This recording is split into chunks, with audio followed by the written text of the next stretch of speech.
रहता है या नहीं रहता है? लगभग बराबर रहता है। तो ये आप ही बेहतर बता पाएंगे शायद बच्चों को, प्लीज। प्यारे साथियों नमस्कार। आप सारे लोग जानते हैं कि टोटल 160 क्वेश्चन में से 40 क्वेश्चन जीएस के होंगे यूपीएसआई में। 40 क्वेश्चन में से आपका साथी जो 16 क्वेश्चन है वो लगभग मतलब मैंने आपको बताया है कि स्ट्रेटजी वीडियो मैंने बताई कि 14 से 18 क्वेश्चन तक पॉलिटी से रहे, फिर भी हम एक आधार मानते हैं आपका कि 16 क्वेश्चन होगा। जितने पिछली बार आपने देखा होगा मूल विधि में 5 से लेकर के आपका 9 प्रश्न तक पूछे गए, ठीक है, कहीं कहीं आपका 10 प्रश्न भी थे, लेकिन एक आधार होगा आपका मूल विधि को पढ़ने का 8 क्वेश्चन, तो कुल मिलाकर के 24 क्वेश्चन हो गए आपका। और 24 क्वेश्चन के बारे में सर लोग स्ट्रेटजी बना चुके हैं। दिग्विजय सर की पॉलिटी की वीडियो आपको जरूर देखनी चाहिए, क्योंकि अगर आप तैयारी कर रहे हैं तो क्या किस तरीके से तैयार करें ये आपको पता ही होना चाहिए। मूल विधि आप तैयार करने वाले हैं तो स्ट्रेटजी वीडियो राम सर ने बनाई हुई है, बड़े ध्यान से उनकी बातों को सुने, एकदम क्लियर विजन उन्होंने बताया है कि किस तरह से आप मूल विधि में अपने अच्छे मार्क्स पा सकते हैं। तो बाकी बचते हुए जो 16 क्वेश्चन है, तो यूपीएसआई में उन 16 क्वेश्चन में क्या है कि सभी सब्जेक्ट का वेटेज लगभग बराबर है। हो सकता है एक आध क्वेश्चन किसी का कम पूछा जाए, किसी का ज्यादा पूछा जाए। जैसे आप देखोगे 14 देखो, 17 देखो या फिर 21 आप देखो, तो यूपीएसआई में क्या है 2-2 3-3 क्वेश्चन हर पार्ट से पूछे जाते हैं, स्टैटिक्स से भी, ज्योग्राफी से भी, पॉलिटी से भी।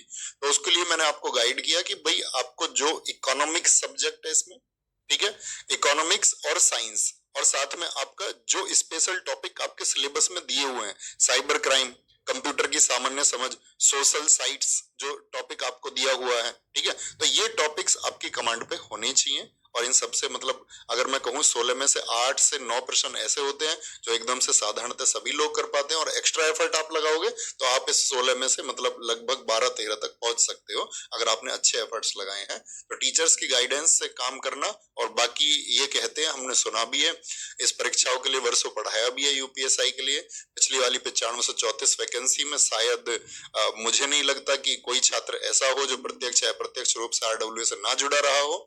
तो मैं ये कहूंगा कि दरोगा बनने के लिए दरोगा का माइंडसेट चाहिए, और दरोगा की जो नौकरी है ना, जितनी बड़ी जिम्मेदारी है, जितनी बड़ी ताकत दरोगा है, तो उतना ही जबरदस्त माइंडसेट आपको इस परीक्षा को पार करने के लिए चाहिए। क्योंकि जितने भी लोग ग्रेजुएट होंगे उनमें से जो भी सबसे बेहतर होंगे, और अगर गवर्नमेंट एग्जाम के लिए इच्छुक होंगे, तो ऐसा कोई नहीं होगा जो दरोगा ना बनना चाहता हो।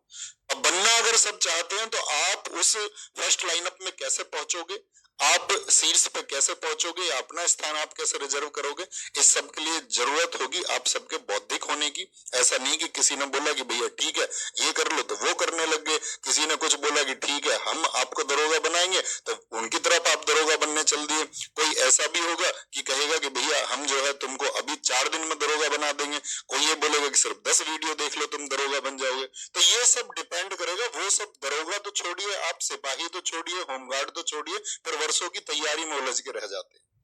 अगर आपको फाइनेस्ट रिजल्ट चाहिए तो टीचर्स, अच्छे टीचर्स अपने चुनना, अच्छी गाइडेंस उनकी जो है उसको फॉलो करना, क्योंकि आपको समझ होनी चाहिए कि ये गाइडेंस अच्छी है या नहीं है। तो आप चुनो उनको जिनकी गाइडेंस अच्छी हो, जिनका समर्पण आपने देखा हो कि हाँ रेगुलर अगर इन्होंने बोला है तो ये कराएंगे। ऐसा नहीं है कि अभी 2 महीने बाद फिर कोर्स लॉन्च होगा, फिर 1 महीने बाद कोर्स लॉन्च होगा, फिर आपका 15 दिन बाद कुछ और सेल होगा, तो ऐसा नहीं। तो बहुत अच्छे से डेडिकेशन से जिनको चुने तो दरोगा बन के रहोगे आप, वो माइंडसेट के साथ में तैयारी करना, चीजों को समझते हुए आगे चलना, और मैं प्रॉमिस करता हूँ कि आपका कंप्लीट एक डेडिकेशन होगा तो दोस्त आप दरोगा बनेंगे। Thank you. बिल्कुल बच्चों, एक नवीन सर ने बोला कि एक